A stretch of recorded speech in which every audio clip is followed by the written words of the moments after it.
അന്വേഷണമില്ല എന്ന് തന്നെയാണ്. ഒരു കാര്യം ഒന്ന് വ്യക്തത വരുത്തുക. അങ്ങനെയാണെങ്കിൽ ചർച്ച സുഗമമായിട്ട് മുന്നോട്ട് പോവുകയും ചെയ്യും. ഒരു പ്രശ്നവുമില്ലാതെ നമുക്ക് എന്താണെന്ന് ആദ്യം തന്നെ മനസ്സിലാക്കാൻ കഴിയും. ഇതിൽ ഈ പരാതി പാർട്ടിയിൽ വന്നിട്ടുണ്ടോ, ഈ പരാതി പോലീസിൽ വന്നിട്ടുണ്ടോ എന്നുള്ള കാര്യമാണല്ലോ. പോലീസിൽ എന്തായാലും മുഖ്യമന്ത്രി പറയുകയാണ് ഇന്ന് രാവിലെ ഒരു പരാതി കിട്ടിയിട്ടുണ്ട് എന്ന്. ആ പരാതിയുടെ കോപ്പിയും വെളിയിൽ വന്നിട്ടുണ്ട്. അത് ഒരു യൂത്ത് കോൺഗ്രസ് നേതാവ് കൊടുത്ത പരാതിയാണ്. പാർട്ടിക്കുള്ളിലെ പരാതി അതുണ്ടോ ഇല്ലയോ?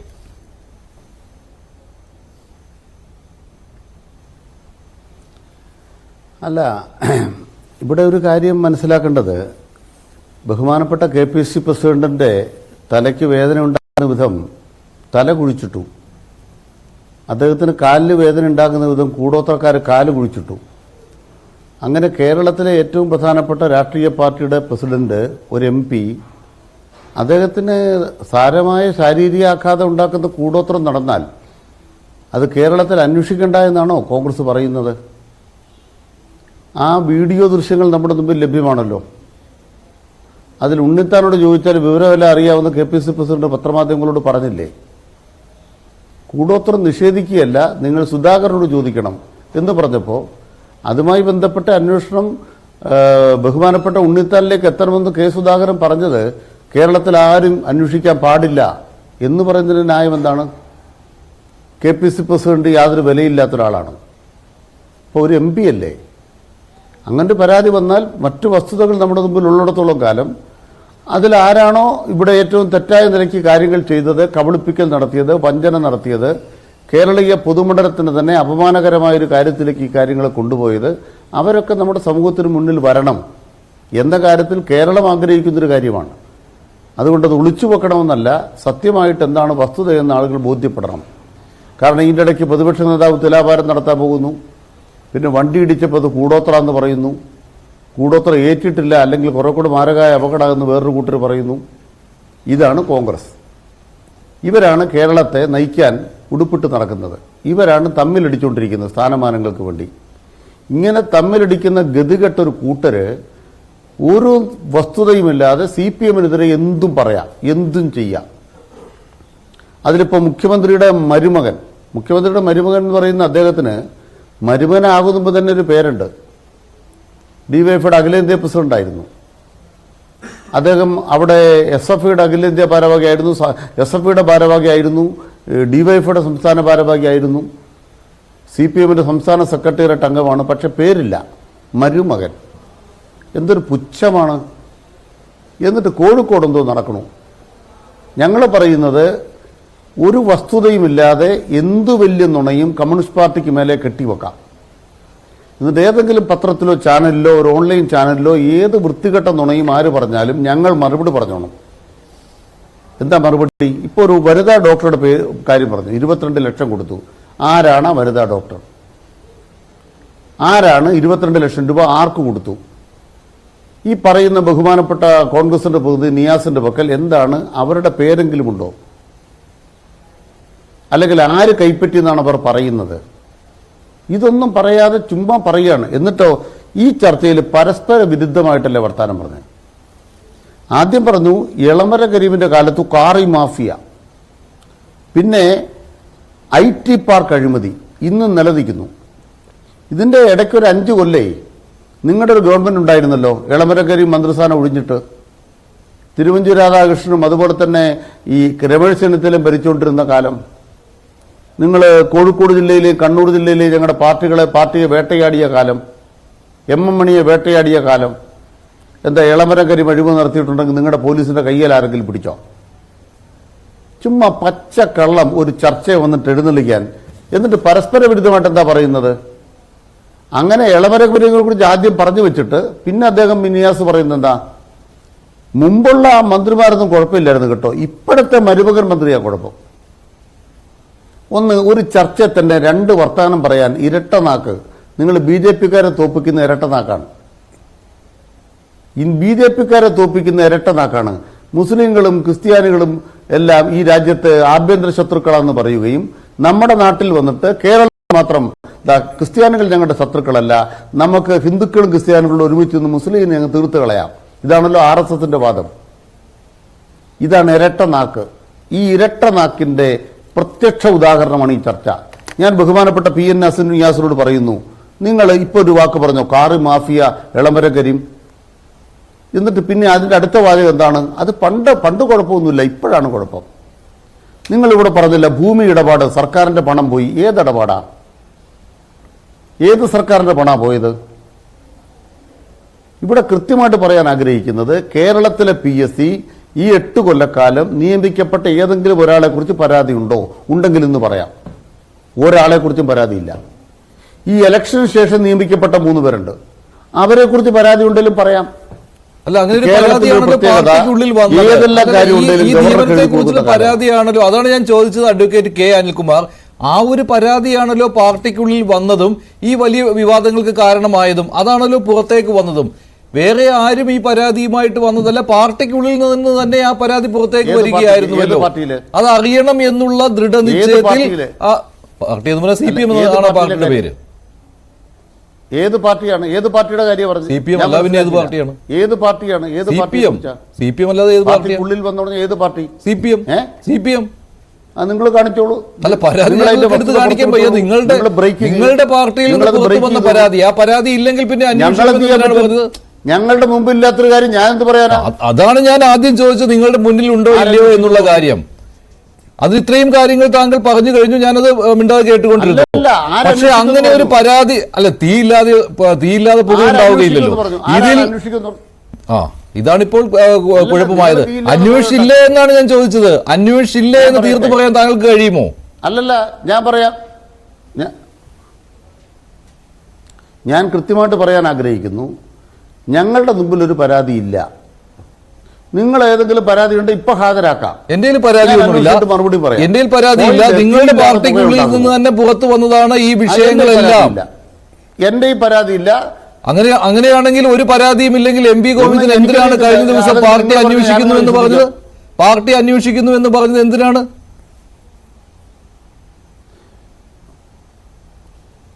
അതിന് ഉത്തരം പറഞ്ഞോട്ടെ. കേരളത്തിലെ PSC നിയമനങ്ങളെ സംബന്ധിച്ച് ഒരു തർക്കവും നാളെ ഇതുവരെ ഉണ്ടായിട്ടില്ല. കേരളത്തിലെ LDF സർക്കാരിന്റെ കാലത്ത് നിയമിക്കപ്പെട്ട ഒരാളെ കുറിച്ചും പരാതി ഉണ്ടായിട്ടില്ല. എന്നാൽ പത്രക്കാര് ഒരാക്ഷേപം ഉണ്ടെന്ന് പറഞ്ഞു, അന്വേഷിക്കുമെന്ന് പറഞ്ഞു. ആക്ഷേപമുള്ളവർ പറഞ്ഞോട്ടെ, അങ്ങനെയല്ല. ഞങ്ങൾക്ക് എന്താ തർക്കം? പത്രക്കാരുണ്ട്. അങ്ങനെയാണെങ്കിൽ മുഹമ്മദ് റിയാസിനെ കുറിച്ച് ഒന്നും അന്വേഷിക്കേണ്ട കാര്യമില്ല എന്നും MP ഗോവിന്ദൻ പറയുന്നുണ്ട്. മന്ത്രി റിയാസിനെ കുറിച്ചൊന്നും ഒന്നും അന്വേഷിക്കേണ്ട കാര്യമില്ലെന്ന് അദ്ദേഹം പറയുന്നുമുണ്ട്. അതേപോലെ അദ്ദേഹം പറയുന്നില്ല ഈ പരാതി ഉണ്ടോ ഇല്ലയോ എന്നുള്ള കാര്യത്തിന് അദ്ദേഹം പറയുന്നില്ല. ഇന്ന് P. മോഹനാണ് ആദ്യമായിട്ട് അങ്ങനെ പരാതി ഇല്ല എന്നുള്ള കാര്യം പറയുന്നത്. ദയവായി ഒരു കാര്യം കേൾക്കൂ.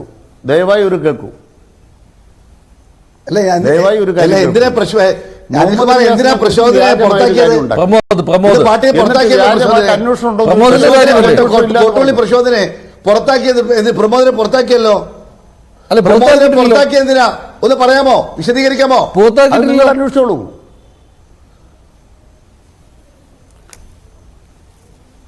പുറത്താക്കിയെങ്കിൽ നിങ്ങൾ കൃത്യമായിട്ട് പറയാൻ ആഗ്രഹിക്കുന്നത്, കേരളം പുറത്താക്കിയെങ്കിൽ നിങ്ങൾ പുറത്താക്കിയോ, ഒരു കുഴപ്പമില്ലെന്ന് നിങ്ങൾ എടുത്തോ. യൂത്ത് കോൺഗ്രസ് അങ്ങ് എടുത്തോളൂ. പുറത്താക്കിയെങ്കിൽ ഞാൻ അറിഞ്ഞിട്ടില്ല. ഞാൻ അറിയാത്ത കാര്യത്തിന് ഞാൻ എന്ത് ചെയ്യാൻ പറ്റും? ഇവിടെ ഒരു കാര്യം പറയാൻ ആഗ്രഹിക്കുന്നത്, ബഹുമാനപ്പെട്ട മഞ്ജുഷ് പറഞ്ഞു തീയില്ലാതെ പുകയുണ്ടാവില്ല. ആ ന്യായം ഞാൻ ഇങ്ങോട്ട് സ്വീകരിച്ചേക്കാം. എന്നിട്ട് തീയില്ലാതെ പുകയുണ്ടായ കഥകൾ ഞാൻ അങ്ങോട്ട് പറയാം. അധികം പറയുന്നില്ല. കമല ഇന്റർനാഷണലിൽ ഏത് തീയിലുണ്ടായ പുകയാണ്? സത്യത്തിൽ അങ്ങനൊരു സാധനമുണ്ടോ?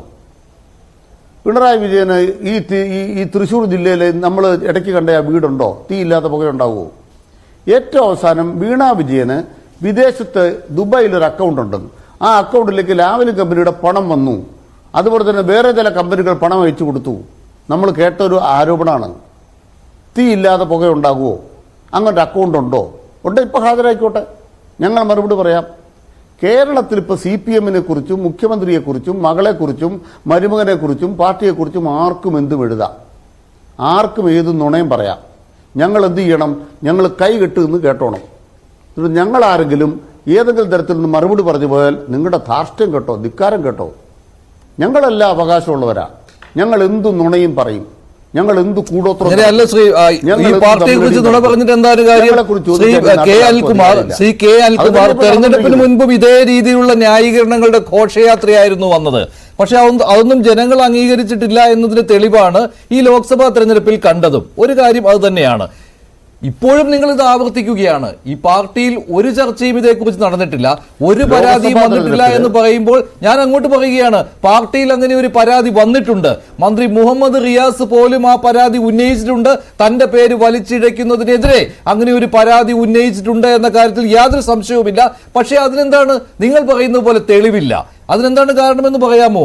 ആ തെളിവ് പുറത്തു വരാതിരിക്കാൻ വേണ്ടിയുള്ള ഇരുമ്പ് മറ അവിടെ തീർത്തു കഴിഞ്ഞു. ആ പരാതി അവിടെ നിന്ന് പുറത്തേക്ക് വരില്ല എന്ന കാര്യം ഉറപ്പാക്കിയതിനു ശേഷമാണ് താങ്കൾ ഈ ആത്മവിശ്വാസത്തോടെ ഈ കാര്യങ്ങൾ പറയുന്നത്. ഇന്നലെ എം വി ഗോവിന്ദന് ഈ ആത്മവിശ്വാസം ഉണ്ടായിരുന്നില്ല. ആ പരാതിക്കാരിയിൽ ആ പണം നൽകിയവരിൽ നിന്ന് ഏതെങ്കിലും രീതിയിൽ ഈ വിവരം മാധ്യമങ്ങളുടെ മുന്നിലേക്ക് വരുമോ എന്ന് ആശങ്കപ്പെട്ടിരുന്നു. പക്ഷെ ഇന്നായപ്പോഴേക്കും അതിൽ മാറ്റം വന്നിരിക്കുകയാണ്. അത് നിങ്ങളുടെ പാർട്ടിയുടെ ഇരുമ്പ് മറ. അതിന് എവിടെ പരാതി? ആരാണ് പരാതി കൊടുത്തത്? പാർട്ടിയെ പ്രതിരോധത്തിലാക്കുവാൻ വരുമ്പോൾ ഞങ്ങൾ കൈയും കെട്ടി നോക്കിയിരിക്കുമോ? ഇതെല്ലാം പറഞ്ഞിട്ട് കാര്യമില്ല. ഇങ്ങനെ സംഭവം ഉണ്ടായിട്ടുണ്ട് സാർ. അല്ലായിരുന്നെങ്കിൽ പാർട്ടി സെക്രട്ടറിക്ക് തന്നെ ഇന്നലെ ആത്മവിശ്വാസമില്ലാത്ത ആ വാക്കുകൾ പറയാൻ തോന്നുകയില്ലായിരുന്നു. മുഖ്യമന്ത്രിക്ക് നിയമസഭയിലും ആ രീതിയിൽ സംസാരിക്കുവാൻ തോന്നുകയില്ലായിരുന്നു. ചില നടക്കാൻ പാടില്ലാത്ത കാര്യങ്ങൾ നടന്നിട്ടുണ്ട് എന്ന രീതിയിലല്ലേ, ഞാൻ കൃത്യമായിട്ട് മറന്നുപോയി, വേണമെങ്കിൽ ഞാനത് എടുത്ത് കേൾപ്പിക്കാം. ഇന്നലത്തെ അങ്ങനെയല്ലേ മുഖ്യമന്ത്രിയും നിയമസഭയിൽ പറഞ്ഞത്? ഒരു കാര്യം വ്യക്തത വരുത്താൻ ആഗ്രഹിക്കുന്നു. മുഖ്യമന്ത്രി ഇന്നലെ പറഞ്ഞതും ഇന്ന് പറഞ്ഞ ഒരേ വാചകങ്ങളാണ്. കൃത്യമായിട്ട് പറയാം, കേരളത്തിലെ PSCയിൽ ഇടതുപക്ഷ നേതൃത്വം നിയമിച്ച ആരെക്കുറിച്ചെങ്കിലും പരാതിയുണ്ടോ? അവരുടെ ഏതെങ്കിലും പ്രവർത്തനത്തെക്കുറിച്ച് പരാതിയുണ്ടോ? അതാണ് മുഖ്യമന്ത്രി ഉന്നയിക്കുന്നത്. എന്നിട്ട് ഈ PSC മെമ്പർമാരുടെ നിയമനവുമായി ബന്ധപ്പെട്ട് ആർക്കെന്ത് പരാതി ഉണ്ടെങ്കിലും ഞങ്ങൾ അന്വേഷിക്കും. സർക്കാരിന് മറയ്ക്കാനൊന്നുമില്ല, പാർട്ടിക്ക് മറയ്ക്കാനൊന്നുമില്ല. ഇപ്പോൾ ഒരു വനിതാ ഡോക്ടറുടെ കാര്യം പറഞ്ഞു, ആരാണെന്ന് വെളിപ്പെടുത്തിക്കോട്ടെ, അവർ സമൂഹത്തിന് മുന്നിൽ വരട്ടെ. ഏതെങ്കിലും വിഷയങ്ങൾ ഞങ്ങൾ ബന്ധപ്പെട്ടിട്ടുണ്ടെങ്കിൽ ഞങ്ങളത് കൃത്യമായി മറുപടി പറയും. അങ്ങനെ ഒരാളില്ലെങ്കിൽ പിന്നെ എന്തിനാണ് മൊഴിയെടുത്തത്? അങ്ങനെ ഒരാളില്ലെങ്കിൽ പിന്നെ പോലീസ് കഴിഞ്ഞ ദിവസം മൊഴിയെടുത്തത്? അപ്പോൾ ചോദിക്കും ആരുടെ മൊഴിയെടുത്തു എന്ന്.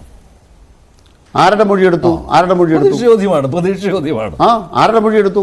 ഞാൻ മനസ്സിലാക്കിയില്ല. ഞാൻ മനസ്സിലാക്കാത്ത കാര്യം എന്ത് ചെയ്യും? പോലീസ് മൊഴിയെടുത്ത് നിങ്ങൾ പറഞ്ഞ ആരുടെ മൊഴി? ഞാൻ അറിയാത്തൊരു കാര്യം മഞ്ജുഷ ചോദിച്ചാൽ ഞാൻ എന്ത് പറയും? നിയമസഭയിൽ ഇക്കാര്യം മുഖ്യമന്ത്രി പറഞ്ഞില്ല. ഇന്ന് രാവിലെ ഒരു പരാതി കിട്ടിയിട്ടുണ്ട് എന്നുള്ള കാര്യം മുഖ്യമന്ത്രി പറഞ്ഞു, അത്രയേ ഉള്ളൂ.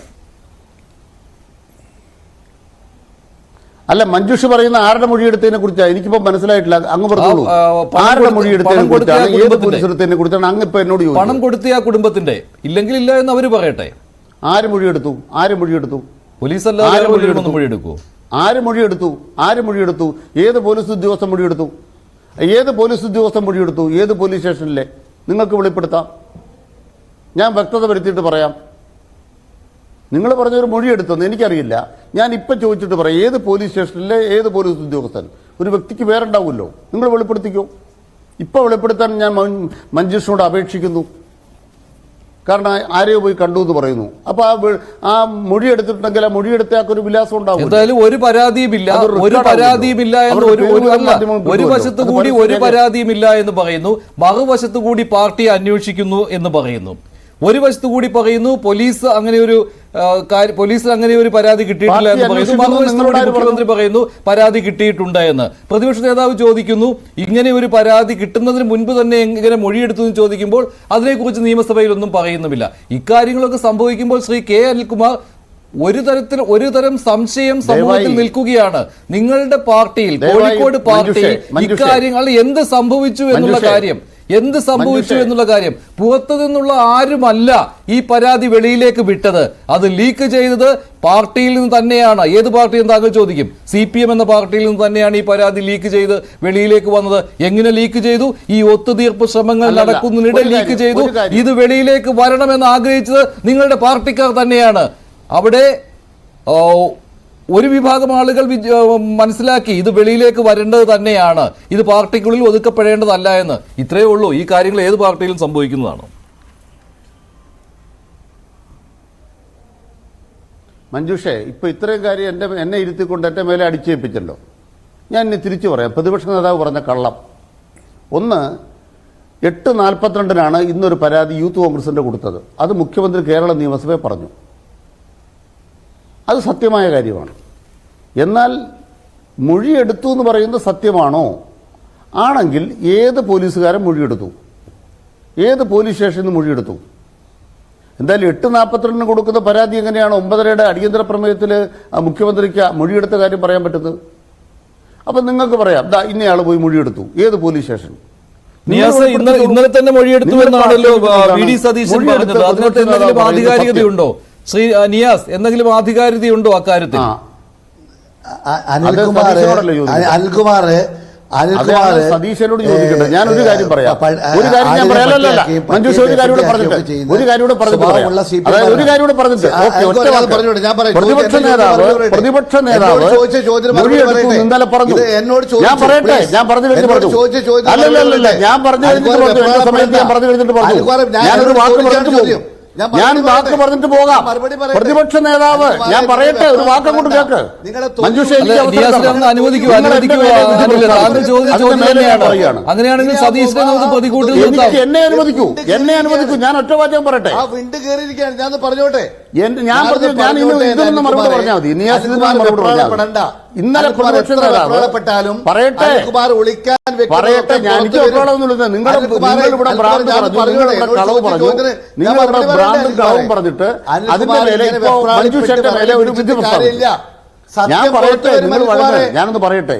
പ്രതിപക്ഷ നേതാവ് ഞാൻ പറയട്ടെ ചോദ്യമാണ്. മഞ്ജുഷ എന്നെ അനുവദിക്കണം. എന്നോടാണ് ചോദിച്ചത്. ദയവായി അങ്ങൊന്ന് ഞാൻ ആരെങ്കിലും ഒരാളില്ല. മഞ്ജുഷ തീരുമാനിക്കും.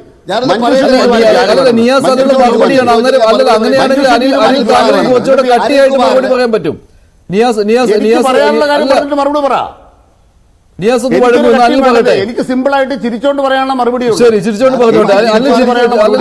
അനിൽ പറഞ്ഞോളൂ. അനിൽകുമാർ എത്ര വേണം പറഞ്ഞു, ഞാൻ കേട്ടോളാം. അതായത് എനിക്ക് അസഹിഷ്ണുതയില്ല, എനിക്ക് വെപ്രാളമില്ല, എനിക്ക് പേടിയില്ല, എന്റെ മുഖംമൂടി നഷ്ടപ്പെടില്ല. അതുകൊണ്ട് അനിൽകുമാർ എന്ത് വേണമെങ്കിലും പറഞ്ഞോളൂ. എനിക്ക് എത്ര വേണമെങ്കിലും പറയാം. വെപ്രാളത്തോടു കൂടി പറഞ്ഞോളൂ. ശരി, അനിൽ പറഞ്ഞോളൂ. ഇല്ല, അനിൽ ചിരിച്ചോണ്ട് പറയും. ഞാൻ എന്തും പറയുന്ന ആളല്ല. ഇത്രയും കള്ളം കേട്ടിട്ട് ഞാൻ ഒരു തരത്തിലും അസഹിഷ്ണുത കാണിച്ചിട്ടില്ല. ഈ ചർച്ചയിൽ തന്നെ പരസ്പര വിരുദ്ധമായ കള്ളം പറഞ്ഞിട്ട് ഞാനത് പറഞ്ഞിട്ടും ഞാൻ ഒരു അസഹിഷ്ണുതയും കാണിച്ചില്ല. ഇല്ലാത്ത കാര്യം പറയരുത്. ഇനി പ്രതിപക്ഷ നേതാവ് ഒരു സ്റ്റേറ്റ്മെന്റ് നടത്തിയതിനെ കുറിച്ചാണ് മറുപടി പറയാൻ സമ്മതിക്കുന്നില്ലല്ലോ. ആര് തെളിയിക്കണം? പ്രതിപക്ഷ നേതാവ് തെളിയിക്കണം. ഞാൻ പറയട്ടെ സാർ. പ്രതിപക്ഷ നേതാവ് അദ്ദേഹം തന്നെ വെളിപ്പെടുത്തണം. ഏത് പോലീസുകാരൻ എവിടെ പോയി ആരുടെ മൊഴിയെടുത്തു, അത് പ്രതിപക്ഷ നേതാവ് വെളിപ്പെടുത്തണം. അദ്ദേഹം നിയമസഭയിൽ അടിച്ചൊരു കാര്യം ഞാൻ അങ്ങോട്ട് പറയാം. കാര്യവട്ടം ക്യാമ്പസിൽ 121 നമ്പറുള്ള ഒരു ഇടിമുറിയുണ്ട്. ഇതാണ് ഒരു ആക്ഷേപം. ആ ഇടിമുറിയിൽ വെച്ച് ഒരു കോൺഗ്രസ് പ്രവർത്തകനെ ഇടിച്ച് ഇഞ്ചപ്പരുവുമാക്കി. ഇതായിരുന്നു പ്രതിപക്ഷ നേതാവിന്റെ നിയമസഭയിലെ ആക്ഷേപം. അതിന്റെ സത്യം എന്തായിരുന്നു? 121 നമ്പർ മുറി കൈകാര്യം ചെയ്യുന്ന ആള് നാട്ടിലില്ല. ആ മുറി പൂട്ടിയിട്ടിട്ട് അദ്ദേഹം വീട്ടിൽ പോയിരിക്കുക. അപ്പം മുറി പൂട്ടിയിട്ടിട്ട് അതിന്റെ ഉടമസ്ഥൻ അല്ലെങ്കിൽ ആ വിദ്യാർത്ഥി വീട്ടിൽ പോയിരിക്കുന്ന സമയത്ത് അത് ഇടിമുറിയാണെന്നും അതിൽ വെച്ച് ഇടിച്ചു എന്നും കള്ളം പറയാൻ മടിയില്ലാത്തൊരു പ്രതിപക്ഷ നേതാവാണ്. ആ പ്രതിപക്ഷ നേതാവ് മൊഴിയെടുത്തു എന്ന പച്ചക്കള്ളം കേരള നിയമസഭയിൽ പറഞ്ഞിട്ട് ഞാൻ മറുപടി പറയണം. എന്തിനു മറുപടി പറയണം? ഊഹാപോഹങ്ങൾക്ക്. അതുകൊണ്ട് പ്രതിപക്ഷ നേതാവ് ഉണ്ടാക്കുന്ന ഒരു ഊഹാപോഹത്തിനും നമ്മുടെ കേരളത്തിൽ വിലയില്ല, കാലണയ്ക്ക് വിലയില്ല. അത്ര മനസ്സിലാക്കണം. ശരി, ഓക്കെ. നിയാസ് പറഞ്ഞതിന് ശേഷം